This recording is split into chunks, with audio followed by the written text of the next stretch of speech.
Hi, everyone. Welcome to our culinary medicine. I believe this is our third one of the year. If you've been here before, you know how the format typically works. But if you're new, we we really care about your feedback on these sessions, and we use the responses that we get for improving the culinary medicine program as a whole, and also for getting research related to this program so that we can continue to fund the program. So if you could please take the time to fill out the pre-event surveys. Emma's also going to share them in the chat. So you can, if you have a patient or caregiver, you can fill out the one on the QR code on the left-hand of your side of your screen. And if you're a healthcare provider, you can fill out the one on the right-hand side of your screen. And again, these will be in the chat. Thank you to Schär for sponsoring this session. Schär has been a proud sponsor of the culinary medicine program since the beginning, and we're very grateful for their support. We also have translations available in Spanish and Portuguese today. So if you were interested in hearing this presentation in Spanish or Portuguese, please click the globe icon on the bottom of the screen in your Zoom in order to get into those channels. And if you are a healthcare provider, you are able to claim CMEs or CEUs for this presentation. It does require that you register for an account with Boston Children's Hospital. The link is here, and Emma will also share it in the chat. If you are a returning user, you just have to text the code P8BKE to the phone number on the screen. We'll put these details in the chat as well so that you can you don't have to be on the screen for a long time. If it is your first time here, you'll need to create an account at Boston Children's Hospital's website, and then you text the code. You can get credit for up to a few days after the webinar. So if you need to do this after the presentation, that is okay. We will also share this again at the end. Okay, and now getting into our content. We have a really exciting presentation today called Powering the Gluten-Free Athlete. We're going to focus on energy, endurance, and recovery. Our speakers are Ahmad Absa, he's a pediatric gastroenterologist at the Mayo Clinic. We have Nikki Straley, who is a private practice dietitian, and she has over 20 years of experience working with people with celiac disease, and she also has celiac disease herself. I'll let her talk more about that. And then we have Sharon Weston, who's a dietitian from Boston Children's Hospital, who's going to be presenting our cooking demo today. So with that, I will turn it over to Ahmad. Perfect.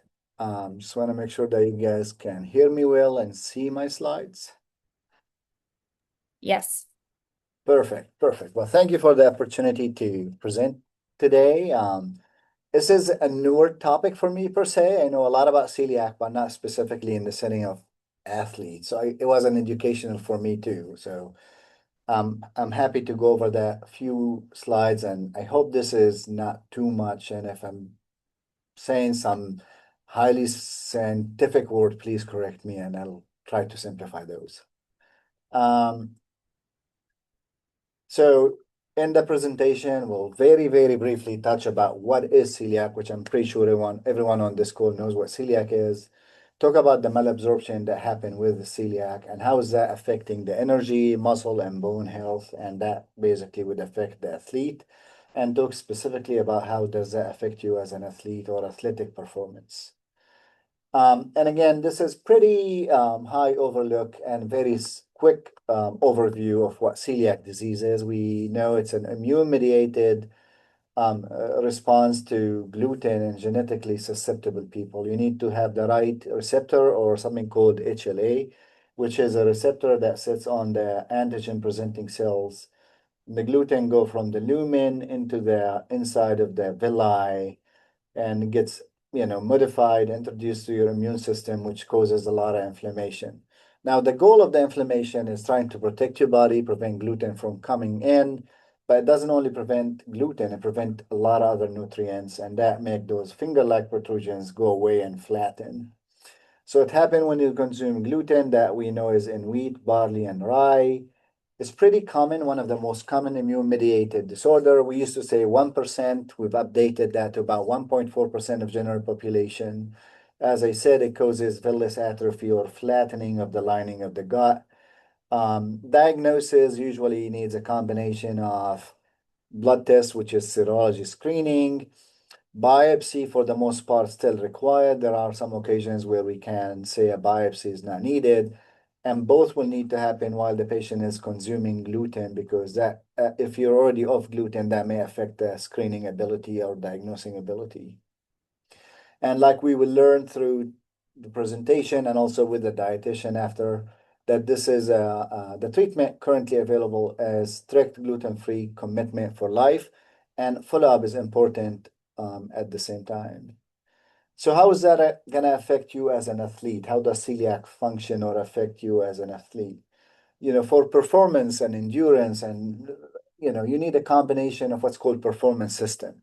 And that meaning you need the gut to absorb the nutrients that will fuel your performance, transfer that to the blood, and the blood will take it to the muscle and bone. And you need all of those working together to basically have a good performance and athletic, abilities.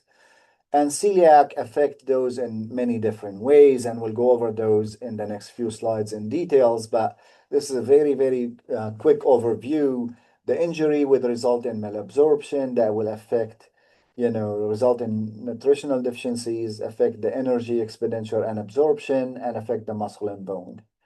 So how does that happen? Well, the lining of the gut has all those villi, and those villi will increase the surface of absorption. You have a much bigger surface for absorbing. And between the duodenum and the jejunum, what's called proximal small intestine of the body, you absorb about 80% of your nutrients. So those nutrients go in between, you absorb them, you deliver them to the blood, and that's how you fuel your performance. When you have active celiac disease, those villi shorten and flatten. So one, you lost a lot of absorbing surface. There's a much less surface to absorb nutrients. And at the same time, there's a chronic inflammation, which interfere with absorption. And the combination would result in significant malnourishment, whether it's a macro, like big particles like carbohydrate, protein, fat, or micronutrients, which is mineral and trace elements. And we'll go over those, how they affect your bone health, your energy, your endurance in another slides. But in a big overview, the most commonly affected are your ferritin and iron stores, your folate, B9 and B12, your calcium and zinc and magnesium. So there was a recent meta-analysis looking at all those micronutrients in people and trying to see when you are newly diagnosed, what's the level of those nutrients in your blood. And it was pretty clear that most micronutrients are consistently low in a new celiac diagnosis: ferritin, hemoglobin, folate, and vitamin D and zinc. So that will be absolutely affecting your energy. If you're not able to absorb the nutrients, you don't have the fuel to run the engine or the performance. And so you can't really run the performance. And untreated celiac will result in a major mismatch between what you're eating and what you're absorbing. So you might still be eating enough, but you're not making use of what you're eating. And that will result in decrease in your performance and also what you expect as an outcome from your training and as an athlete. And if we look at those trace elements or the malabsorption in details, so iron is very important for the white blood cells. And when your iron is low, your red blood cells are lower and smaller in size. You become anemic, iron deficiency anemia. And you need those to carry the oxygen to the other parts of your body, including your brain, your muscle, and your bone. So you have lower aerobic capacity and lower energy and fatigue and tiredness. Folate and B12, because of the loss of absorbing surface and inability to transfer nutrients from the lumen of the gut into the blood, they also affect your ability to produce red blood cells. They can give you neurologic symptoms, and fatigue and low energy is a common manifestation of that. You're not only having problem absorbing vitamins and iron and minerals, you're also having hard time absorbing carbohydrate and protein. So if you don't have enough absorption of protein, you can't really build muscle mass, you can't really have enough energy um, to perform, even though you're eating enough. And that's what malabsorption usually stand for. You're trying to eat enough, but you are actually not making use of those. And the celiac disease is not only malabsorption, it's a systemic inflammation. It starts in your gut, but also spread through your body. So you have active inflammatory process. And that can make you feel yucky. You have decreased appetite. Sometimes you have some nausea and discomfort with eating. And again, that affect your ability in meeting your nutritional need beside the malabsorption. Now, other trace elements that could be deficient, they're not the major ones that come up to mind right away, like iron and folate and carbohydrate, but they also could happen, especially in adults with celiac. Like you've had celiac for a long time and you didn't know about it. The copper and selenium and zinc is another one. And these can cause anemia, they decrease your endurance and cause fatigue and sometimes neuropathy. Selenium is an interesting one because it causes muscle weakness, myopathy, the actual medical term. And one of the scary one of them is cardiac myopathy, meaning your heart become weak and floppy. And also, again, it impair the muscle adaptation and recovery. So again, all this malabsorption has something to do with the fact where you don't have enough energy to start your to perform at the level that you expect to do as an athlete. And if we look at specifically the muscle and the bones, and how does untreated celiac affect those for athlete? Again, in general for untreated celiac, but specifically for athletes, um, to build your muscles, you need to absorb you need the substrate that you need to build your muscles and repair the muscles that get injured with training. And we know for a fact that untreated celiac can cause wasting and sarcopenia, meaning decrease the muscle mass and usually substituting the muscle with some fat tissue. And also that interfere with the recovery. With stretching the muscle and exercising can have micro injury to the muscle. And if you don't have normal substrate and absorption, you have problem healing those muscle injuries from the exercising. And if you look at the specific mechanism specifically to muscles, very similar to the energy, has something to do with malabsorption, but this is more related to protein malabsorption because you need the protein to build the muscle, and it causes mostly proximal muscle. That's usually affected by the malabsorption and the muscle building. If you don't have enough protein, you can't build the muscle mass. Vitamin D is also very important, and it has something to do with the muscle, what's called myopathy, and the muscle connection to the bones. The chronic inflammatory system can promote what's called catabolic, mean the destruction of the muscle mass. If you have active inflammation, you don't absorb enough nutrients, specifically protein, you could start break down the muscle tissue. And like I said on a previous slide, micronutrient deficiencies, specifically selenium, magnesium, have something to do with the muscle repair and metabolism. And if you don't have enough of those, you have muscle, repair problem that cause the minor injuries to become a repetitive and bigger injury with no repair. And if you take from that, go to bones and think about bone health in an untreated celiac patient. Again, the bones are the silent performers. Um, Untreated celiac is well documented to cause what's called low bone marrow or bone density. And decreased bone density can stand for two things, either osteopenia or osteoporosis, depends on how much loss of a muscle mass you have. And some papers say that up to 75% of people who have untreated celiac at the time diagnosis have lower bone mass. Now, there's a bit of difference between pediatrics and adults. The number is lower bone mass is about 16% of pediatric patients, but by default, almost all of them recover if they start on a gluten-free diet right away and they have good nutritional support and management. The number is a little bit higher in premenopausal women and men is up to sometime up to 50% for osteopenia and maybe 15 to 20% for osteoporosis. And those people need specific intervention to make sure that gets repaired. And that has something to do with specifically the malabsorption of calcium and vitamin D together. The systemic inflammatory process that happen with the celiac disease result in something called high cytokine levels, which is inflammatory marker circulating your blood. And that can cause, like the muscles, it can cause something called osteoclast activity, meaning destruction of the bone instead of building the bone, like what would happen with the muscle. And it will be also worse because you're not absorbing enough nutrient to build your bones. Um, Also, if you have celiac and you have more for younger patients if you have hypogonadism or delayed puberty, lower testosterone levels that can affect them, the end of bone density and hormonal problem affecting your muscle mass. This is all affecting your energy and your muscle mass and bone mass at the end of your maturity. That also could be affected by untreated celiac disease. There are people who believe that autoimmunity of celiac disease can result in decrease in bone mass loss even before there is villus atrophy. And there's some data about that, looking at patients who have celiac that is still asymptomatic and they have lower bone mass even before they become symptomatic from GI standpoint. Similar to the previous slides, magnesium and other trace elements can interfere with bone health.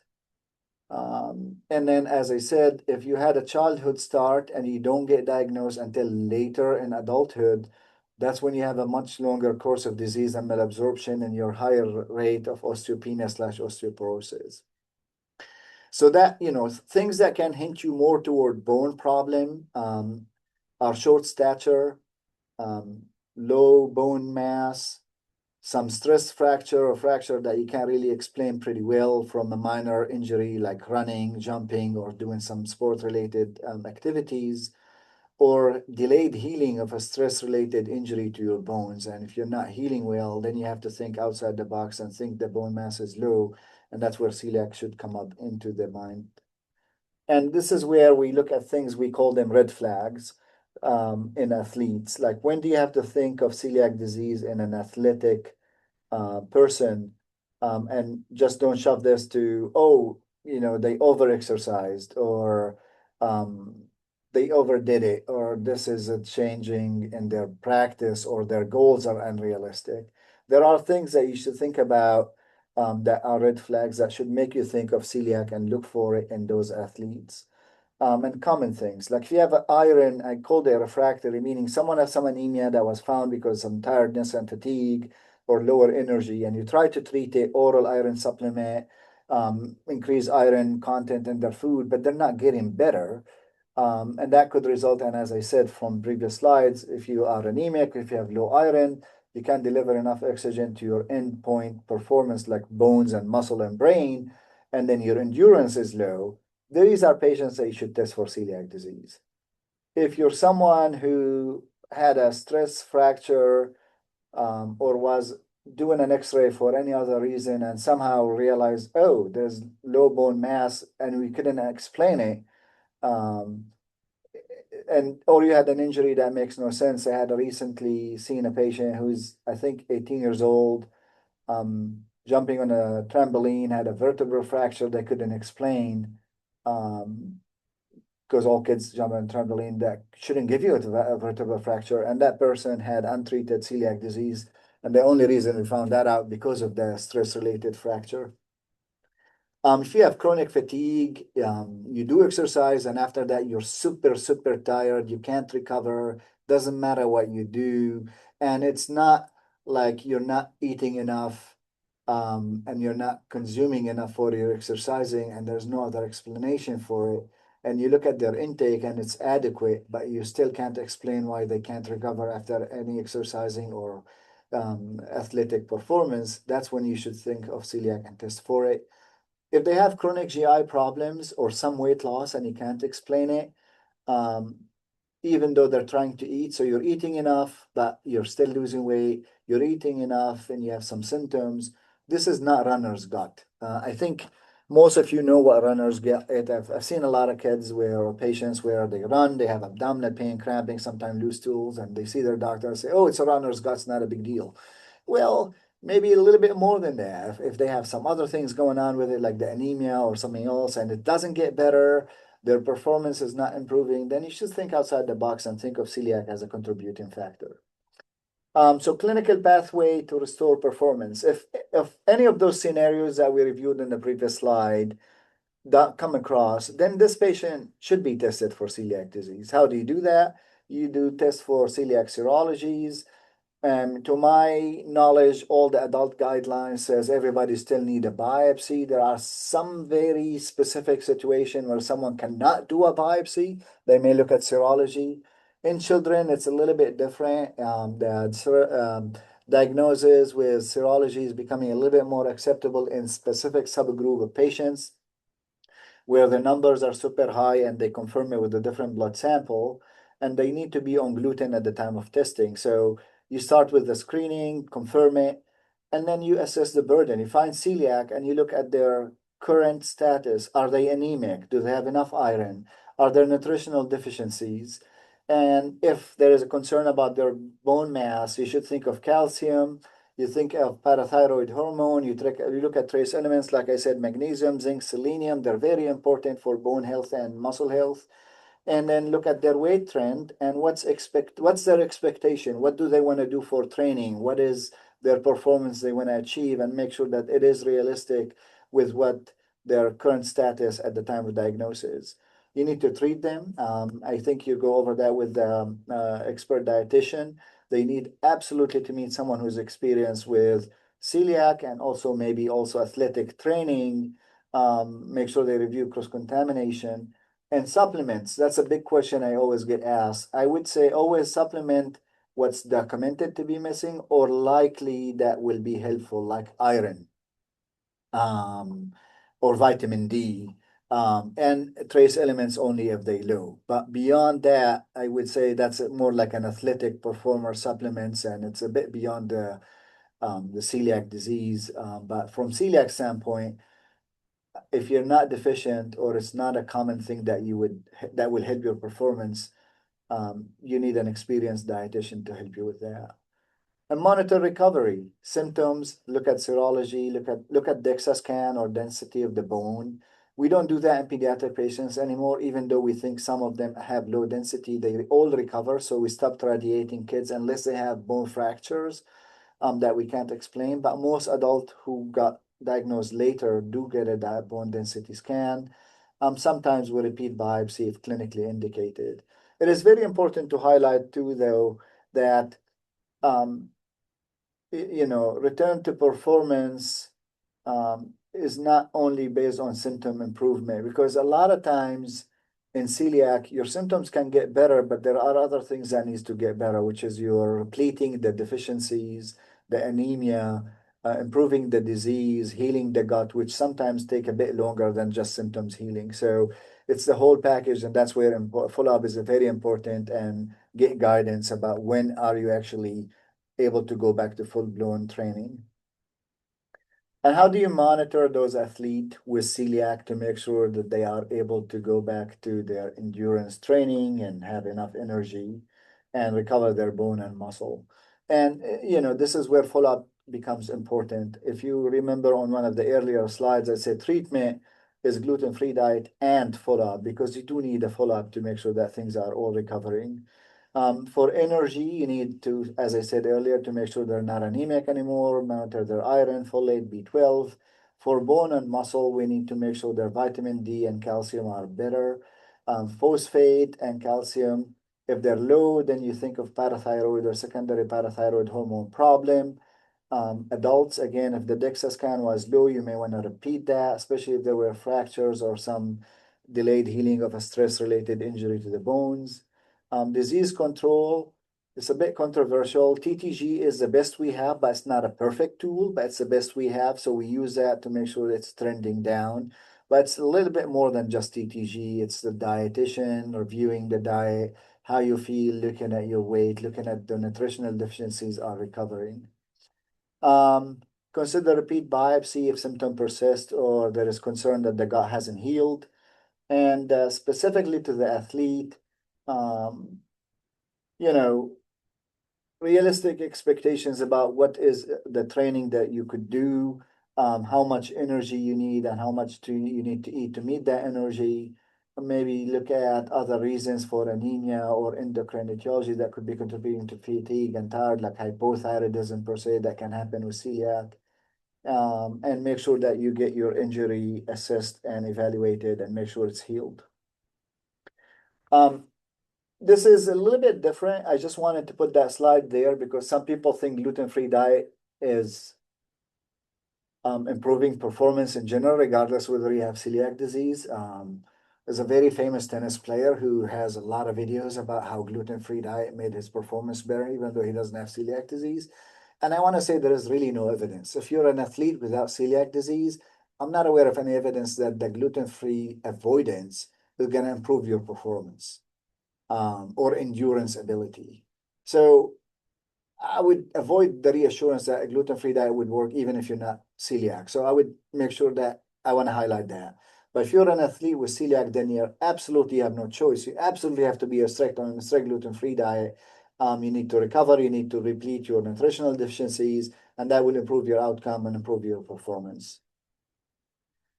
So take-home messages: untreated celiac can look like someone who may be not eating enough and they're overdoing the exercising.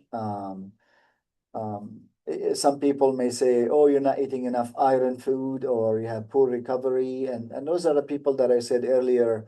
If those happen, you may want to think of celiac and testing them.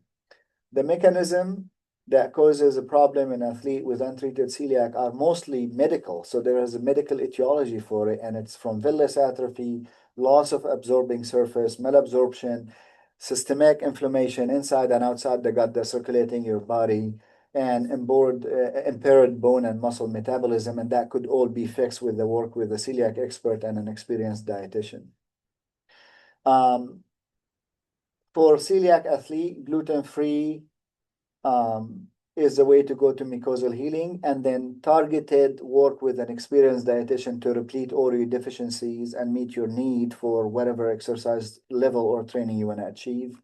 I tried to put that all together in one slide that maybe you could look at if you don't want to go through all the slides and find it's boring.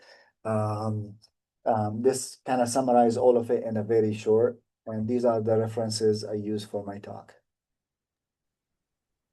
Hey, thank you so much, Maud. We're gonna turn it over to Nikki. Thank you very much. Let me get my slides going here.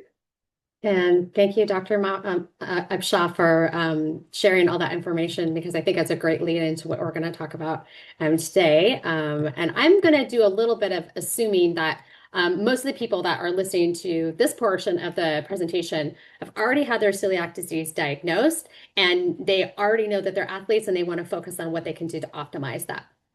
So with that, let's get going. So here are my disclosures. A little bit about me. So I also have celiac disease, and kind of an ironic thing that literally 10 years ago today is when I got my celiac disease diagnosis. But I've been a dietitian for almost 30 years. I am a marathoner and I also play soccer. So I'm really passionate about helping other athletes optimize their eating. Here are our objectives for today. We're going to just kind of skip through those. We're going to do 5 parts today, and I'm going to call this a sampler platter because I can literally spend probably an hour on each of these topics, but we're really just going to skate over each of them today. So our first section is getting enough fuel. So I really approach this from the standpoint of if you are a youth, if you haven't finished growing yet, we need to know that it's important that your body is going to prioritize growth and development first. And during those years of puberty, it's extremely important to have that adequate energy availability, which we'll talk about a little bit more, vitamin D, calcium, and protein. And that once those are optimized, then your body is going to be able to focus on enhancing performance. And for our people that are already in their adult bodies, you can focus on nutrition for performance and recovery. But that's also bearing in mind that your celiac disease is also under really good control.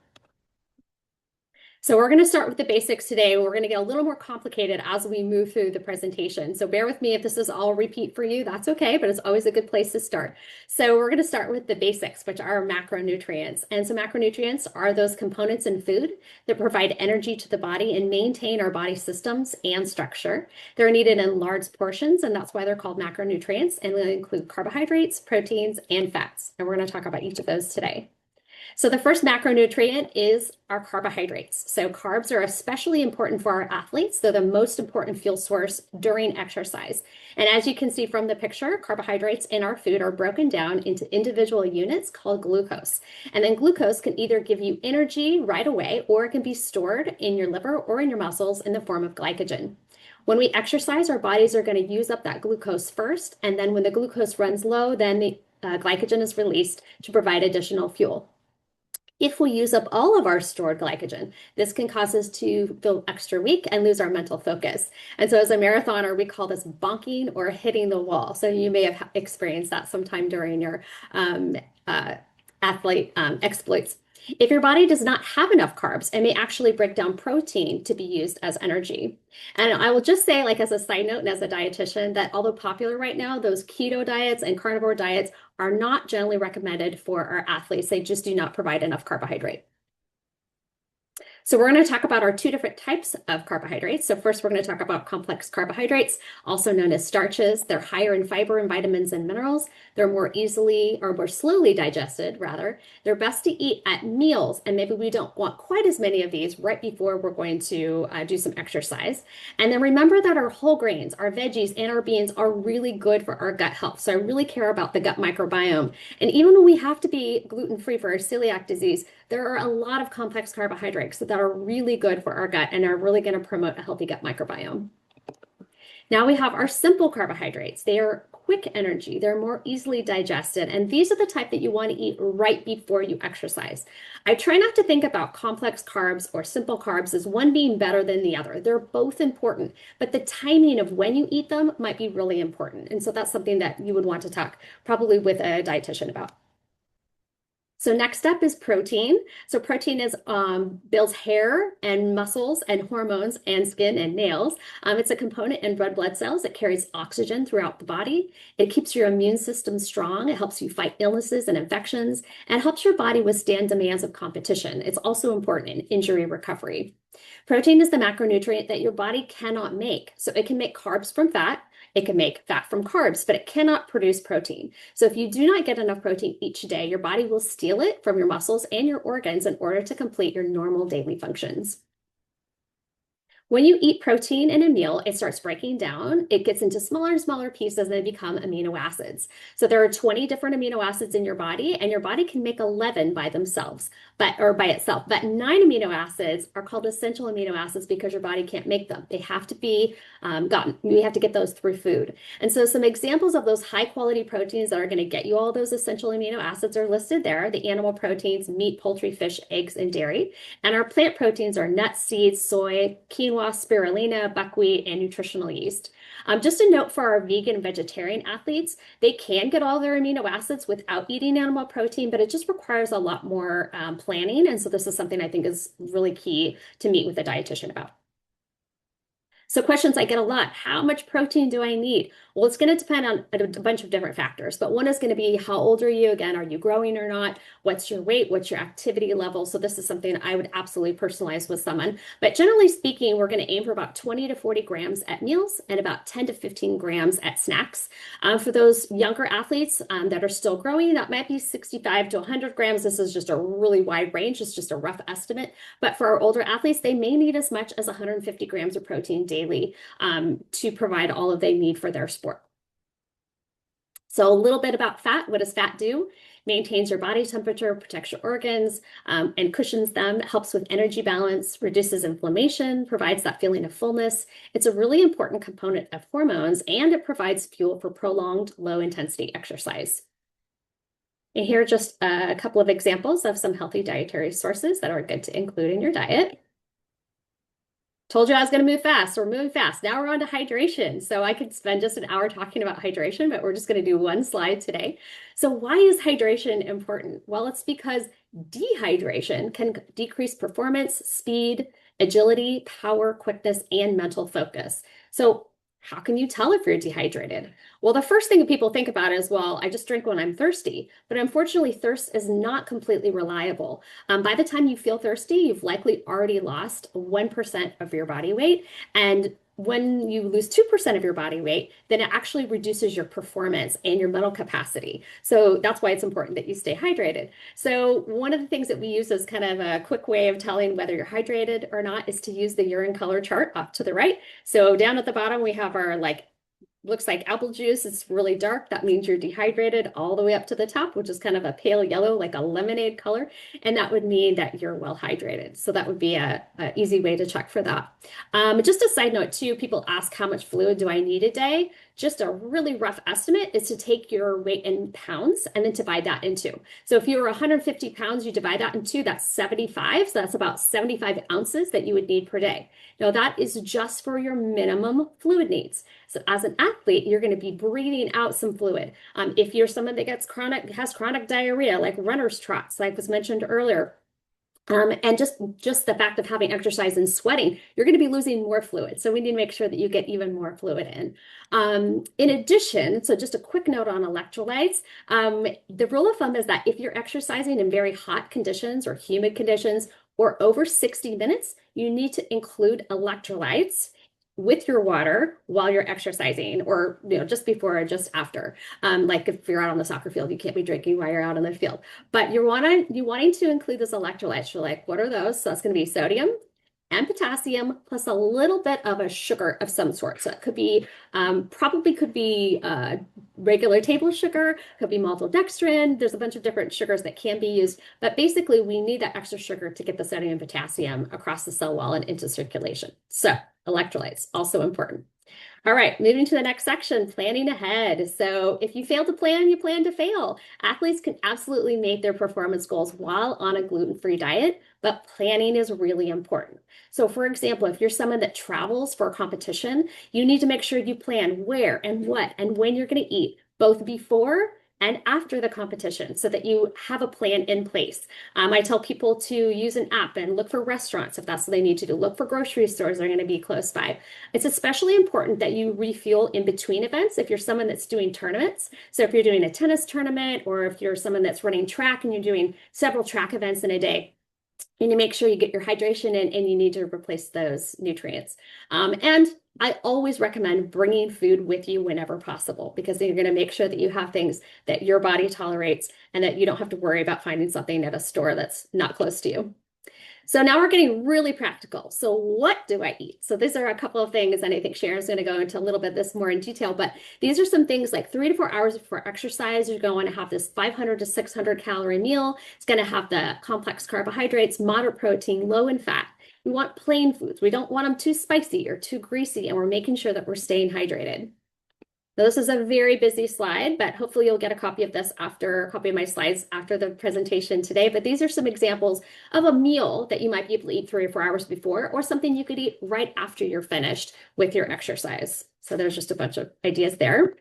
So now as we get closer to the exercise, we're getting a little bit more specific. So now 1 to 2 hours before exercise, it's high and easy to digest simple carbohydrates. It's moderate in protein. We're going to avoid high fat, high fiber, and spicy foods, and make sure you stay really well hydrated. So again, our goal in this period between 1 to 2 hours before exercise is we're providing quick fuel that's easily digestible for energy. So now we're getting even closer to exercise. So this is 30 to 60 minutes before exercise. We're going to stay hydrated, and then we're going to make sure we get some simple carbohydrates in. And off to the left are just some examples of things that I use personally. I recommend for my athletes, especially those that are gluten-free, have celiac disease, and everybody has a different tummy. So we're going to talk about a little bit about digestive issues with celiac disease in just a little bit, but these are just some of my go-tos, and some work better for people than others. Sometimes I find if I have a really sensitive stomach that all I can get are like the gluten-free pretzels. And that's the only thing that'll stay down and really help me with my exercise. So really experiment a little bit to see what works best for you. Okay, so now we've done our exercise. Now we're moving into recovery nutrition. So after practice or a game or a meet or whatever it is, it's important you're going to replace your carbohydrates and your protein stores. So we recommend that you get 20 to 40 grams of protein within several hours of finishing that exercise. It's going to be complex carbohydrates plus lean protein, and that's going to be a 3-to-1 ratio of carbs to protein. Make sure you rehydrate. And our overall goal here is to replenish muscle and liver stores of those nutrients. Here's just some recovery nutrition ideas, but I think that Sharon will go through some things probably for you in a bit. Okay, so nutrients and supplements. I think our physician partner did a really great job of covering this, so I'm going to keep it fairly simple. But one thing that I wanted to talk a little bit more about was REDS. So REDS is relative energy deficiency in sport. And the definition is that it's a syndrome of poor health and performance outcomes experienced by male and female athletes with low energy intake in relation to energy output. So basically, you're not eating enough fuel for what you need. Now, the complicating factor here is if you are someone that has celiac disease and your celiac disease isn't under the best control, like maybe you're getting a little bit of gluten in your diet here or there, you're already going to be having an issue with malabsorption. And then on top of it, if you're not fueling yourself appropriately, your body is simply not going to get the nutrients it needs in order to perform its best. So what are the risks of underfueling? So this is not a complete list, but it's a partial list. So delayed growth in our youth athletes, fatigue, poor endurance and performance, increased injury risk, slower recovery, irregular menstrual cycles, decreased bone density, and mental health challenges like anxiety, depression. And another really important one is irritability. So if you're a parent, you have a child that seems extra irritable, that could be a sign of underfueling. So here's some nutrients. I always recommend that those supplements are discussed with your care team, so your doctor, your dietitian, because it's really going to vary from athlete to athlete. But just quick thing on the calcium is that the blood level for calcium is not equivalent to what's going on in your bones. So that's why we ask for a bone density test, especially in our adult athletes that we work with. I had my bone density test just last week. It's the fourth one I've had since my diagnosis. And so I'm following my own advice, which is make sure you keep up with your bone density screening. A question I get a lot is, do I need a multivitamin? Well, it depends on the person, but I would say if someone is a new diagnosis of celiac disease, for the first 6 months, I do recommend a multivitamin. That's what I do professionally as a dietitian. After that, it's really going to depend on the individual athlete. So that's going to be really specific. Now, all my athletes want to talk about these performance enhancement supplements. And so this is outside our time for today, but these are some of the supplements that I would talk about with a dietitian. So creatine, caffeine, beetroot, tart cherry juice, beta-alanine, and sodium bicarb. They're super popular. They're really discussed a lot on the message boards. And so it's something that I really want you to investigate a little bit more with your care team. Now, I don't have it on this slide, but I will say that I'm hearing a lot of discussion about peptides right now. And in my professional opinion, there is none of data to support the use of peptides right now in my athlete population. In addition, some of those peptides are actually banned by some of our world organizations in professional athletes. So I think that they do not have enough research, and some of them may actually be illegal in the type of athletic pursuits that you're doing. So I would not recommend peptides right now. Okay, this is our last section of our sampler platter today. It's gastrointestinal issues in gluten-free athletes. So it's easy to blame gluten for gut factors or for gut issues in my athletes, but in my patients, it's really important to look at all these different perspectives. So with runner's trots, it could be due to dehydration. It could be the outside temperature. It could be the exercise intensity. These are all things that are known to contribute to tummy issues. When are you eating in relation to exercising? Timing of meals, like we talked about earlier, and the moderate intake of fat and fiber right before exercise can impact digestion. And then we know that it's common with people with celiac disease to also have kind of an overlay of irritable bowel syndrome or IBS. And we know that some of these fermentable carbohydrates, which are good for your gut health, but they can be irritating in IBS. They're called fermentable carbohydrates. They're known as FODMAPs, and they can aggravate some of those tummy issues. So it can cause gas, bloating, pain, diarrhea, some of the things that we see commonly in our patients with celiac disease. If you have any questions about tummy issues around your exercise, please talk to a dietitian that specializes either in sports nutrition or in digestive issues, because they can help you with this.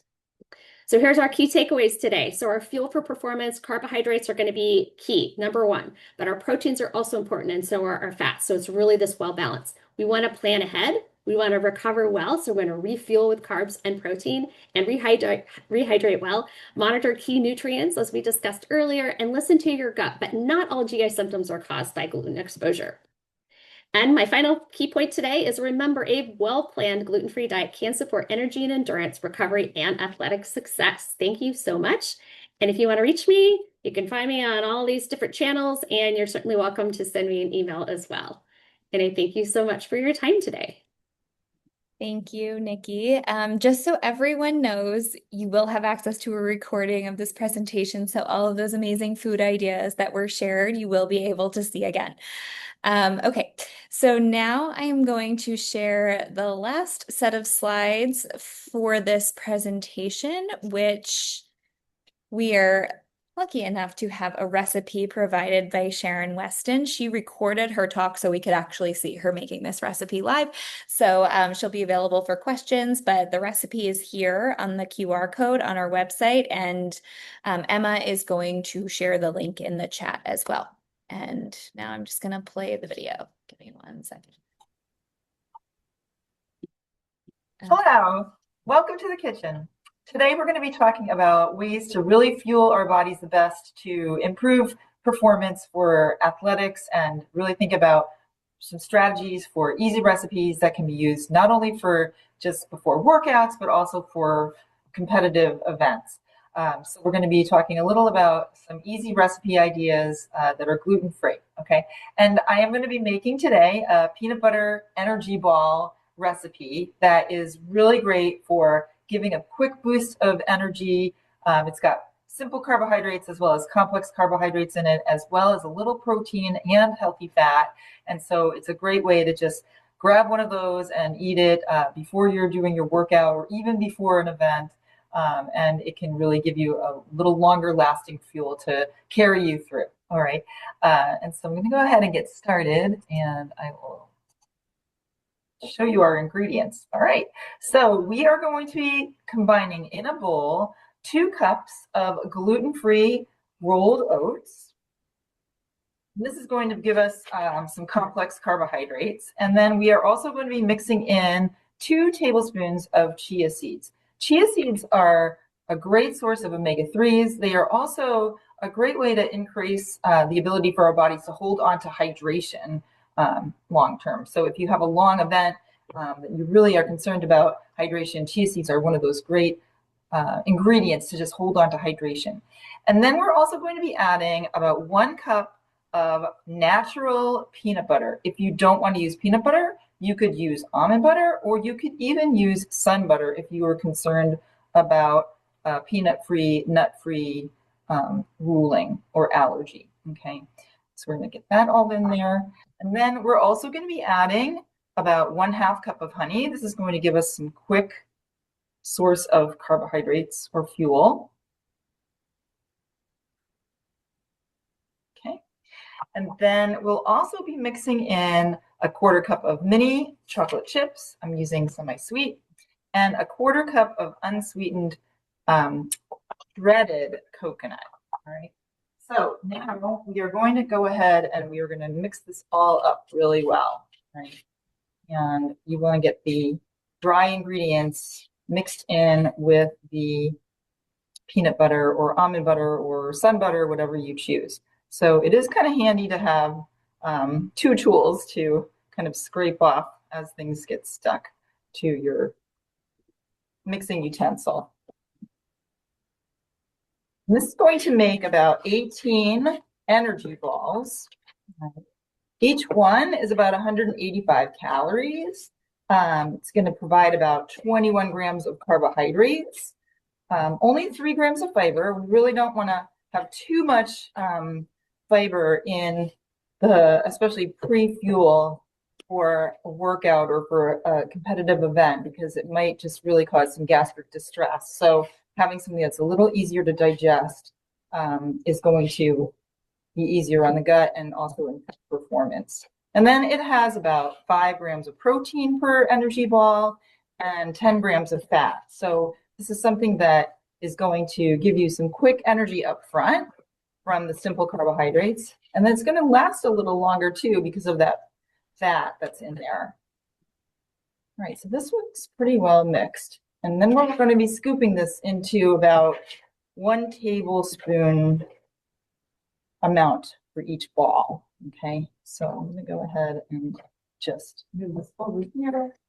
And I've got a cookie sheet with a liner that I'm just going to be placing these on. So everybody wants to make sure that you have clean hands when you're doing this. So these are just going to roll. I would say they're going to be like about maybe like a golf ball in size. Okay, and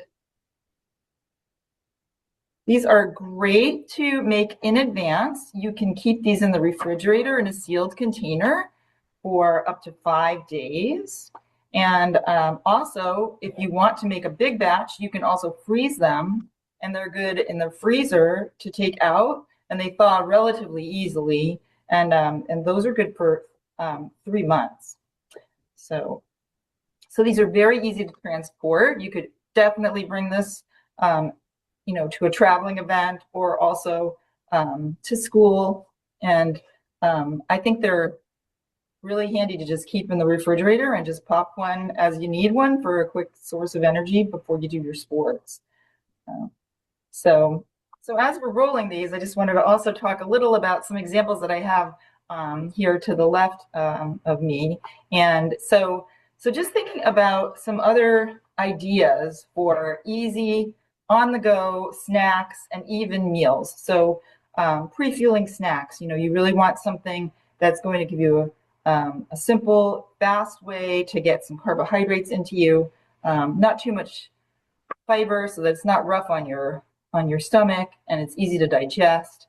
And so thinking of either like a fruit or a simple gluten-free carbohydrate, so something like a banana or even like a go-go squeeze applesauce pouch that I've got here, or even like the Schär graham crackers is a great way to just get that quick carbohydrate source in there, and then you can combine it with something that gives you a little protein or fat or both. So like peanut butter or almond butter, very easy. You could also make your own trail mix, and I have some examples here. I've got like some freeze-dried raspberries, some pistachios, almonds, and some dried cranberries, and you can mix all that together, and that would give you that combination of carbohydrates from the fruit that's dried and also the protein and fat from the nuts that are in there. I also have found these great snacks that are roasted edamame. I've got a couple of different versions here. So there's dry roasted salted edamame that you can get in a generic kind of package. And then also there's a couple of different companies out now that are making different flavored roasted edamames. And these are amazing. They are a very high source of protein. They are a little higher in fiber without as many carbohydrates. So it's almost something that you could use well in advance of your sporting event. And that would give you a little longer lasting fuel. Not so many simple carbohydrates up front, but it would be a longer lasting fuel from that protein. And also you could even incorporate it into a post-workout meal or even snack, just to get that protein back into you. You usually do want to try to also add in some type of a fast-acting carbohydrate post-workout, just to refuel your body and replenish the glycogen stores that you used up. But you could do a combination of, again, fruits or different carbohydrate from pasta or rice, and that would also give you that carb source. So eating out when you're on the road, you can think of simple things to order in restaurants that would be bowls, rice bowls, roasted sweet potatoes, add your protein source, add your vegetables, and that's going to really be a great way to do the post workout fuel. Also, I found like if you have to travel on the go and you just can't get to a restaurant very easily, tuna fish is a great way to get an easy transportable protein into you. And they make these pouches that you can just rip open. You don't even need a can opener, and super simple. So, right, so I've got all my balls rolled up here, and these are so delicious and easy to make. You can see that it was relatively quick to put this all together. And so I hope you enjoy, and good luck with all of your athletic performances. Amazing. Okay. We do have time for some questions for the speakers. While we're doing that, we have some post-event surveys, which are at the QR codes here. Again, these are used for research and to give us the ability to incorporate your feedback into the program. Actually, this was a topic that was requested a lot of times, and we were finally able to do it this year. So please fill out these surveys. For the patients and caregivers, we have one link, healthcare providers. This is another link for you. It's kind of our backup to verify your attendance if you have trouble getting your CEU.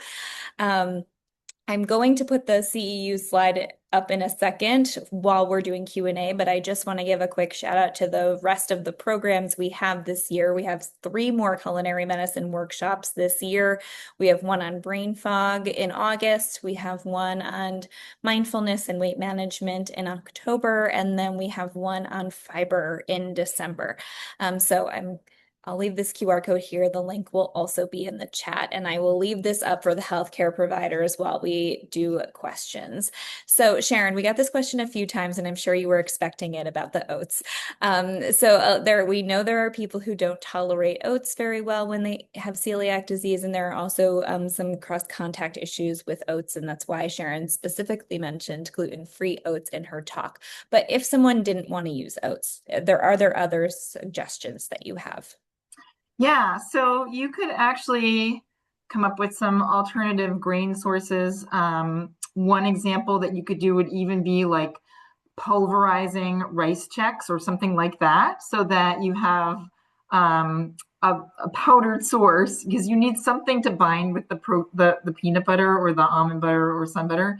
But it certainly could be something like a pulverized cereal, like rice checks. You could also try quinoa flakes as well, and that would also be another option.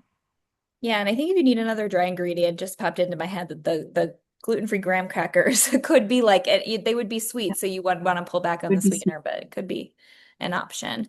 And then also somebody asking about substituting maple syrup for honey in the recipe to make it low FODMAP. I think that is perfectly okay, right? Definitely. And I also played around with the recipe, and I used less honey in one option, and just increased the amount of peanut butter, and that worked well too to bind everything together. I also played around with the coconut, and it's amazing that there's not really that big of a difference in sugar content between when you look at the unsweetened shredded coconut compared to the sweetened shredded coconut. So that's another way that if you use the sweetened version, you can reduce the amount of honey or maple syrup, whatever you decide to use. Yeah, great. Thank you. Okay, the next question I wanted to address was about protein. Is there a specific amount of protein you should eat in the morning for breakfast, or does it matter if you have a larger amount in the morning and then you pull back later in the day? I could take that question. So I love front loading protein in the morning, actually, with the people that I work with, whether they have celiac disease or not. I find that front loading that protein in the morning really gets the metabolism going. It stabilizes blood sugar. It helps people avoid really feeling that noshy craving in the afternoon where they'd crave like, chips and crackers. So that protein early in the day, I think is fantastic. If you can get that in, like ultimately, like that goal might still be around, 20, 25, 30 grams of protein if you can get it in, but it's a great idea if you can. Yeah, great. Okay, Ahmad, I think this one is a good question for you. Is bone density screening recommended after celiac disease diagnosis? My GI and primary physicians have not recommended it yet. So I know you've sort of touched on this, but could you just clarify, please? So the guidelines, they don't necessarily all agree on when to do it. I guess I can tell you that the Canadian do it at the time diagnosis. A lot of people do it at time diagnosis. North American tend to have specific criteria about when to recommend it.